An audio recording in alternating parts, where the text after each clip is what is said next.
फ्रांसीसी क्रांति का अगला टॉपिक है क्रांति की शुरुआत। इससे पहले हम लोग फ्रांसीसी क्रांति के पृष्ठभूमि के बारे में पढ़ लिए थे। उस समय की स्थिति कैसी थी, सामाजिक स्थिति से लेकर आर्थिक स्थिति तक, और साथ ही उभरते मध्य वर्ग ने विशेषाधिकारों के अंत की कल्पना किस तरह से की, दार्शनिकों का क्या प्रभाव पड़ा फ्रांसीसी जनसमाज पर, इन सब के बारे में हम लोग देखे थे। आज का टॉपिक है क्रांति की शुरुआत।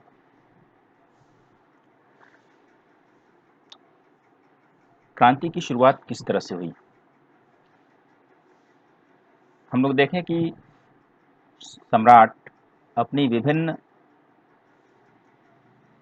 कार्यों को पूरा करने के लिए और साथ ही जो खजाना खाली हो गया था उस राजकोष को भरने के लिए करों में वृद्धि का प्रस्ताव लाया।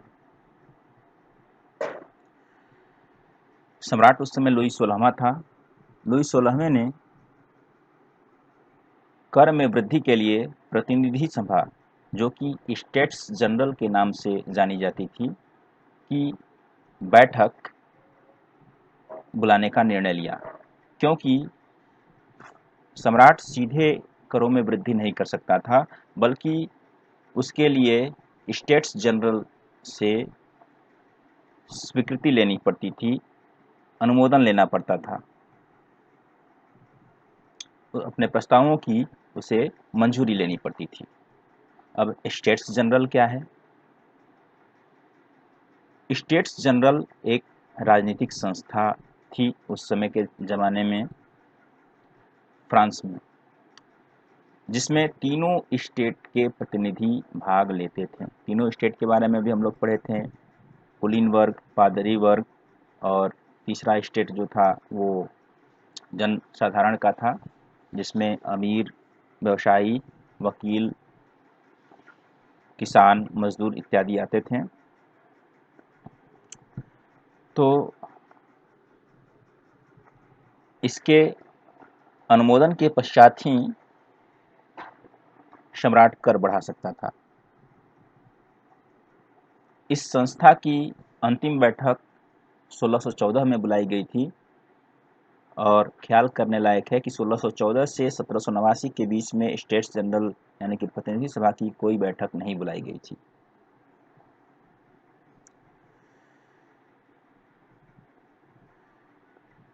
सम्राट ने 5 मई 1789 को नए कर में प्रस्ताव के अनुमोदन के लिए स्टेट्स जनरल की बैठक बुलाई।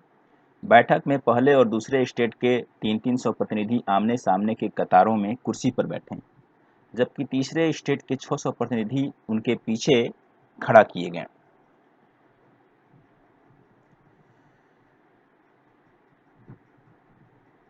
प्रत्येक वर्ग, यानी कि हम लोग देखे थे कि स्टेट्स वहाँ पर एक तरह से सामाजिक वर्ग, सामाजिक श्रेणी का सोपान था, तो प्रत्येक स्टेट को एक मत देने का अधिकार था। जो तीसरे स्टेट के लोग थे उसमें पढ़े लिखे लोग ही गए थे। ये अपेक्षाकृत अन्य स्टेट के लोगों से अधिक शिक्षित थे और अपने आप को संपूर्ण फ्रांस का प्रवक्ता मानते थे, जबकि हकीकत में सम्राट के द्वारा उनको कोई तवज्जो नहीं दी जाती थी। और हम देखे थे कि पहले और दूसरे स्टेट के लोगों को विशेषाधिकार प्राप्त थे और तीसरा स्टेट विशेषाधिकारों से वंचित था।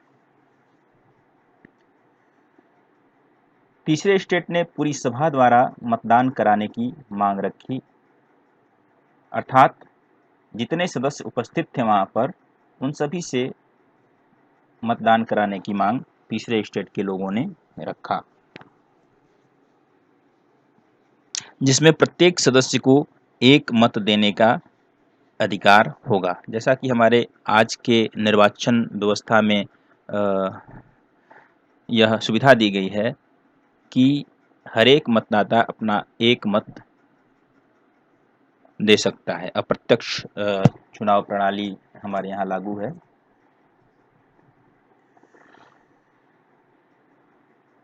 और यह जो है एक प्रजातांत्रिक सिद्धांत था, जिसका वर्णन रूसो ने अपनी पुस्तक द सोशल कॉन्ट्रैक्ट में किया था। सम्राट इस प्रस्ताव को नामंजूर कर दिया। सम्राट द्वारा नामंजूर करने के बाद तृतीय स्टेट ने सभा का बहिष्कार कर दिया और बाहर निकल गए।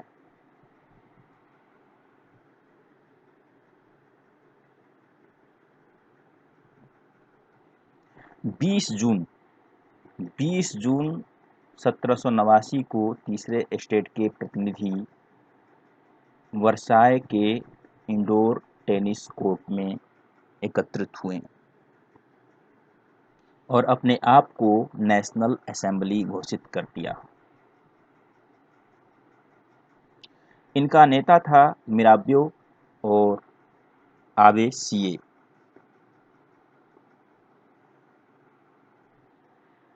तृतीय स्टेट ने इंडोर टेनिस कोर्ट में यह शपथ लिया कि जब तक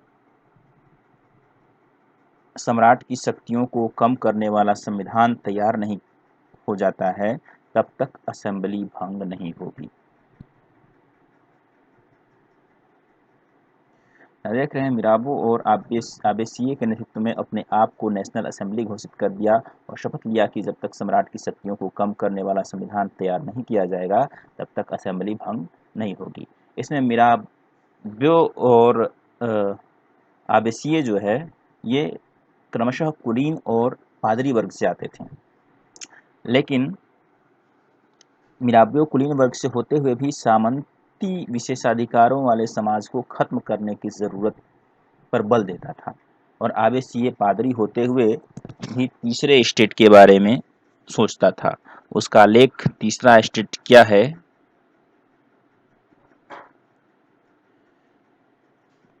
नाम से पैम्पलेट छपवाया था और फ्रांस में बंटवाया था।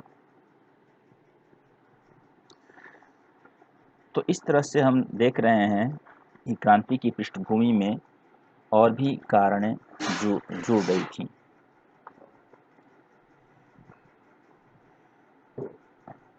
अगला है टॉपिक क्रांति की शुरुआत के अंतर्गत थी। जिस समय असेंबली संविधान का प्रारूप तैयार करने में व्यस्त थी, फ्रांस की जनता आंदोलित हो रही थी। नेशनल थर्ड स्टेट के द्वारा घोषित नेशनल असेंबली संविधान बनाने के काम में लग गई। उसका मुख्य उद्देश्य था सम्राट की शक्तियों को कम करना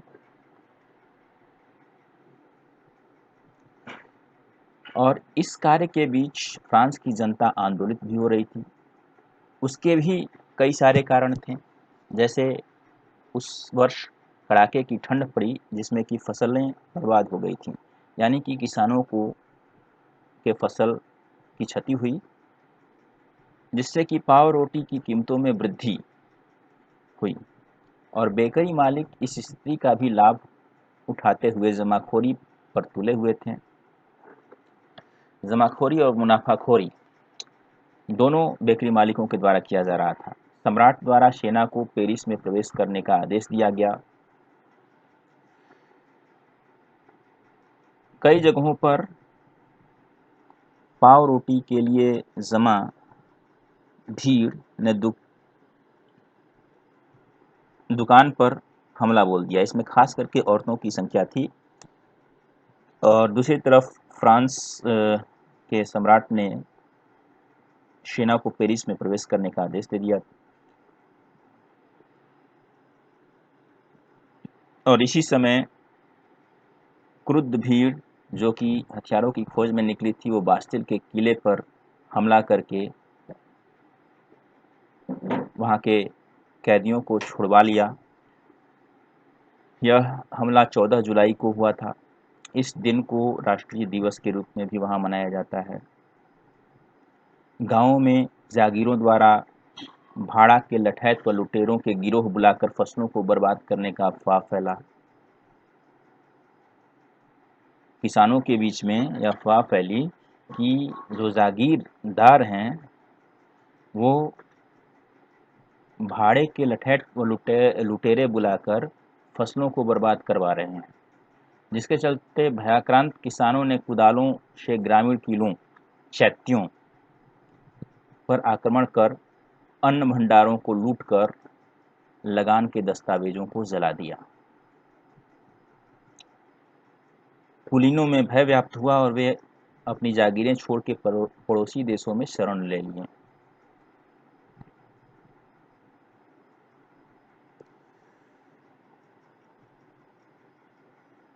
प्रजा विद्रोही हो चुकी थी और इस अराजकता की स्थिति को भांपते हुए लुई 16वें ने अंततः नेशनल असेंबली को मान्यता दे दी और संविधान के अंकुश को स्वीकार कर लिया, अर्थात सम्राट की शक्तियों पर अब संविधान का नियंत्रण स्थापित हुआ।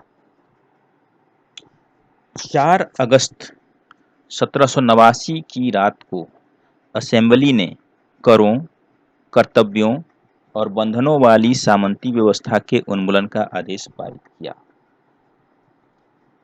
4 अगस्त 1789 की रात को असेंबली ने करों, कर्तव्यों और बंधनों वाली सामंती व्यवस्था के उन्मूलन का आदेश पारित किया। साथ ही साथ पादरी वर्ग को भी अपने विशेषाधिकार छोड़ने पर विवश किया गया और धार्मिक कर की समाप्ति कर दी गई। धार्मिक कर क्या था? धार्मिक कर के बारे में भी हम लोग पढ़े थे कि किसानों को कर का एक हिस्सा, जो कि सामान्यतः कृषि उपज का 10वां हिस्सा था, टाइज जिसे कहते थे, वो पादरी चर्च को देना पड़ता था किसानों द्वारा। तो इस कर को समाप्त कर दिया गया और पादरी वर्ग को विशेषाधिकारों को छोड़ने पर विवश किया गया। चर्च की भूमि जब्त कर ली गई और इन सब चीज़ों से सरकार को 20 अरब लिब्रे की संपत्ति हाथ लगी। ध्यान दीजिए कि जब लुई 16वां फ्रांस की गद्दी संभाला था, उस वक्त फ्रांस का राजकोष खाली था और साथ ही साथ 1786 के आसपास जो अमेरिका के स्वतंत्रता संग्राम हुए, उसमें फ्रांस ने अमेरिकी लोगों का साथ दिया था। इसमें करीब 10 अरब लिब्रे का कर्ज फ्रांस पर चढ़ गया था और 2 अरब का लिब्रे का कर्ज जो है पहले से था। साथ ही इस पर ब्याज भी देना पड़ता था। इन सब चीज़ों से फ्रांस करों में वृद्धि कर रहा था, लेकिन मात्र चर्च की भूमि जब्त करने से ही 20 अरब लिब्रे की संपत्ति सरकार के हाथ में आ गया।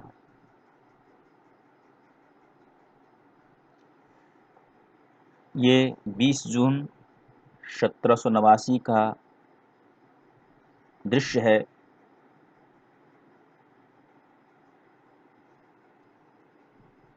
जिसमें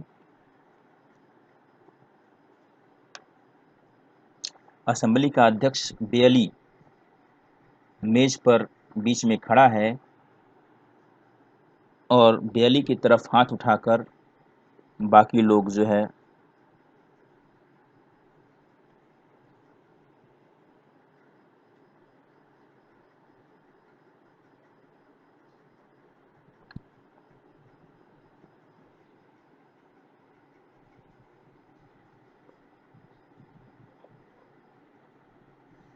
शपथ ले रहे हैं।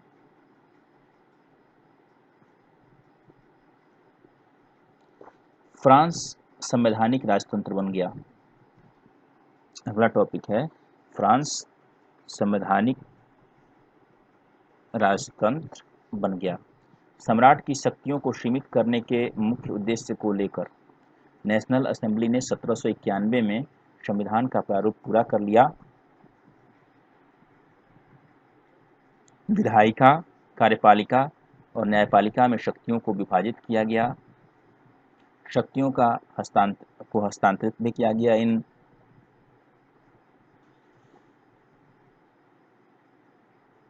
अंगों के बीच में। इस प्रकार फ्रांस में संवैधानिक राजतंत्र की नींव पड़ी। अब शक्ति एक व्यक्ति के हाथ में केंद्रित होने के बजाय इन 3 संस्थाओं में विभाजित हो गई। नेशनल असेंबली तीसरे स्टेट ने के प्रतिनिधि जो है खुद को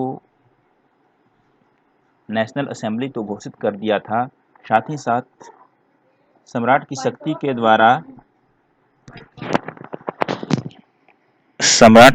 द्वारा भी मान्यता दे दी गई।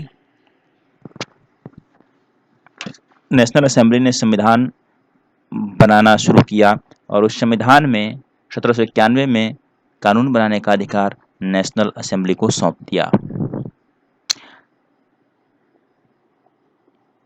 नेशनल असेंबली अप्रत्यक्ष रूप से चुनी जाती थी। सबसे पहले नागरिक एक निर्वाचक समूह का चुनाव करते थे। इस निर्वाचक समूह में उन्हीं पुरुषों को मत देने का अधिकार दिया गया जो कम से कम 3 दिन की मजदूरी के बराबर कर चुकाते थे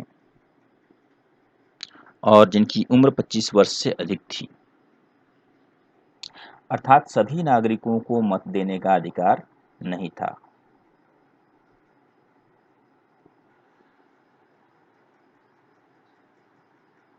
ये निर्वाचक समूह अर्थात जिन्हें सक्रिय नागरिक कहा गया, सक्रिय नागरिक की श्रेणी में रखा गया, वो निर्वाचकों को चुनते थे जिनकी संख्या 50,000 थी और जो पुरुष थे, और निर्वाचक अपने मत के द्वारा नेशनल असेंबली के सदस्यों का चुनाव करते थे जिनकी सदस्य संख्या 745 होती थी। इस तरह से हम देख रहे हैं कि 2 प्रकार के नागरिक तय किए गए। एक सक्रिय नागरिक जिन्हें मत देने का अधिकार था, अर्थात उसमें पुरुष थे जो 25 वर्ष से अधिक की उम्र के थे और कम से कम 3 दिन की मजदूरी के बराबर कर चुकाते थे। शेष पुरुषों, स्त्रियों व बच्चों को निष्क्रिय नागरिक के रूप में रखा गया। ये निष्क्रिय नागरिक को मत देने का अधिकार नहीं था। इनकी संख्या करीब 30 लाख थी।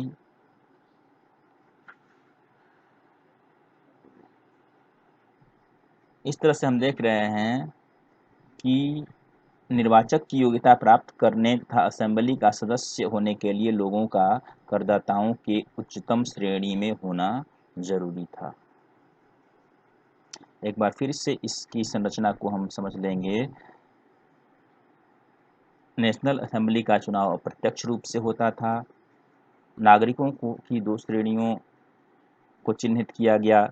एक में सक्रिय नागरिक थे और दूसरे में निष्क्रिय नागरिक थे।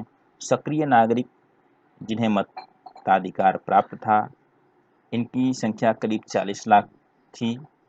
ये वैसे लोग थे जो कम से कम 3 दिन का मजदूरी के बराबर कर चुकाते थे और जिनकी उम्र 25 वर्ष से अधिक थी और वे पुरुष थे। दूसरी श्रेणी थी नागरिकों की निष्क्रिय नागरिक। उन्हें मताधिकार प्राप्त नहीं था। इनकी संख्या करीब 30 लाख थी। इसमें पुरुष, महिला और बच्चे और 25 वर्ष से कम उम्र के व्यक्ति थे जो कोई कर अदा नहीं करते थे।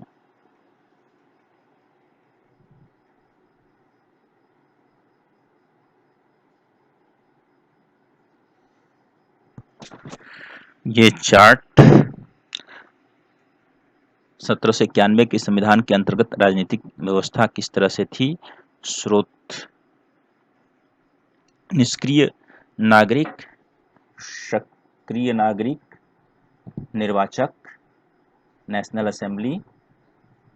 सक्रिय नागरिक अपने मत से 50,000 निर्वाचक समूह का, जिसमें पुरुष होते थे, को निर्वाचित करते थे और ये 50,000 पुरुष अपने में से नेशनल असेंबली का चुनाव करते थे जिसकी सदस्य संख्या कुल 745 थी, जो कि विधायिका थी। विधायिका अर्थात कानून निर्मात्री संस्था, कानून बनाने वाली संस्था।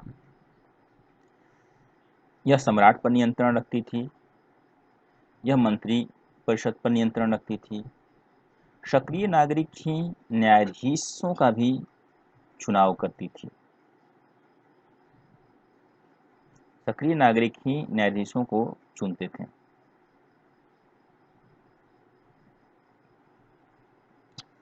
अगला है पुरुष एवं नागरिक घोषणा पत्र।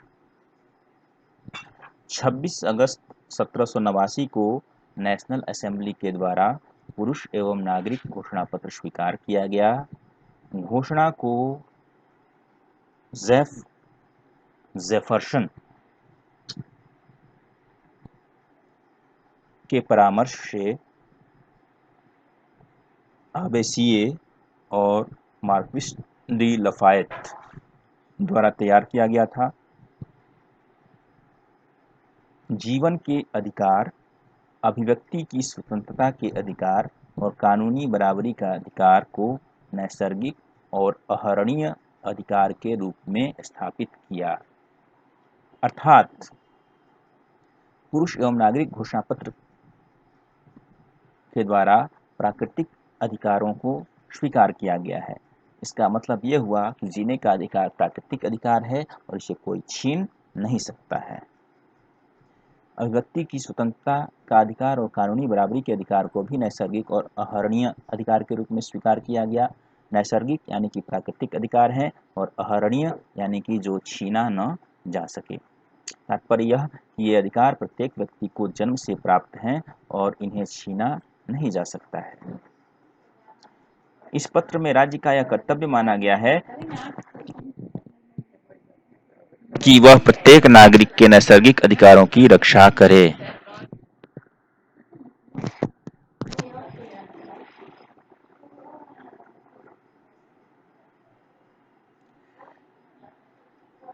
ये पुरुष एवं नागरिक अधिकार घोषणा पत्र के कुछ प्रावधान हैं, जिसमें जैसे आदमी स्वतंत्र पैदा होता है, स्वतंत्र रहता है और उनके अधिकार समान होते हैं। हर एक राजनीतिक संगठन का लक्ष्य आदमी के नैसर्गिक एवं अहरणीय अधिकारों को संरक्षित रखना है। ये अधिकार हैं स्वतंत्रता, संपत्ति, सुरक्षा एवं शोषण के प्रतिरोध का अधिकार। समग्र संप्रभुता का स्रोत राज्य में निहित है। कोई भी समूह या व्यक्ति ऐसा अनाधिकार प्रयोग नहीं करेगा जिसे जनता की सत्ता की स्वीकृति न मिली हो। स्वतंत्रता का आशय ऐसे काम करने की शक्ति से है जो औरों के लिए नुकसानदेह न हो। समाज के लिए किसी भी हानिकारक कृत्य पर पाबंदी लगाने का अधिकार कानून के पास है। कानून सामान्य इच्छा की अभिव्यक्ति है। सभी नागरिकों को व्यक्तिगत रूप से या अपने प्रतिनिधियों के माध्यम से इसके निर्माण में भाग लेने का अधिकार है। कानून की नज़र में सभी नागरिक समान हैं। इसमें हम बहुत सारे प्रावधानों को देख रहे हैं कि आज के कई देशों के संविधान के ये बुनियादी सिद्धांत हैं। हमारे यहाँ भी कानून की दृष्टि में सभी समान हैं और कानून का निर्माण हम अपने प्रतिनिधियों के माध्यम से करते हैं। हमारे द्वारा निर्वाचित प्रतिनिधि कानून निर्माण में भाग लेते हैं। कानून सम्मत प्रक्रिया के बाहर किसी भी व्यक्ति को न तो दोषी ठहराया जा सकता है और न ही गिरफ्तार अथवा नज़रबंद किया जा सकता है। प्रत्येक नागरिक बोलने, लिखने और छापने के लिए आज़ाद है, लेकिन कानून द्वारा निर्धारित प्रक्रिया के तहत ऐसी स्वतंत्रता के दुरुपयोग की जिम्मेदारी भी उसी की होगी। ये जो है आज के परिवेश में भी हम देख रहे हैं, हमारे संविधान में भी है। सार्वजनिक सेना तथा प्रशासन के खर्चे चलाने के लिए एक सामान्य कर लगाना अपरिहार्य है। सभी नागरिकों पर उनकी आय के अनुसार समान रूप से कर लगाया जाना चाहिए। किसी भी सरकार के आमदनी का मुख्य स्रोत टैक्स होता है, कर होता है। करों के माध्यम से ही सरकार अपने खर्चे चलाती है और राज्य की व्यवस्था को सुदृढ़ करने में ध्यान देती है। इसके साथ साथ सड़क, अस्पताल इत्यादि जो भी चीज़ हैं, सुरक्षा ये सब जो है जनता द्वारा दिए गए करों से ही इसका संचालन होता है। चूंकि संपत्ति का अधिकार एक पावक एवं अनुल्लंघनीय अधिकार है, अतः किसी भी व्यक्ति को इससे वंचित नहीं किया जा सकता है जब तक कि विधि द्वारा स्थापित प्रक्रिया के तहत सार्वजनिक आवश्यकता के लिए संपत्ति का अधिग्रहण करना आवश्यक न हो। ऐसे मामलों में अग्रिम मुआवजा जरूर दिया जाना चाहिए। तो ये था 1791 का पुरुष एवं नागरिक अधिकार घोषणा पत्र।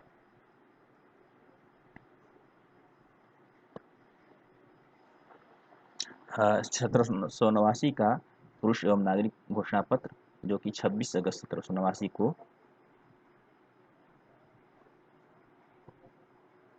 स्वीकार किया गया था। Thanks for watching. हमारा अगला टॉपिक होगा फ्रांस में राजतंत्र का उन्मूलन और गणतंत्र की स्थापना। Thank you.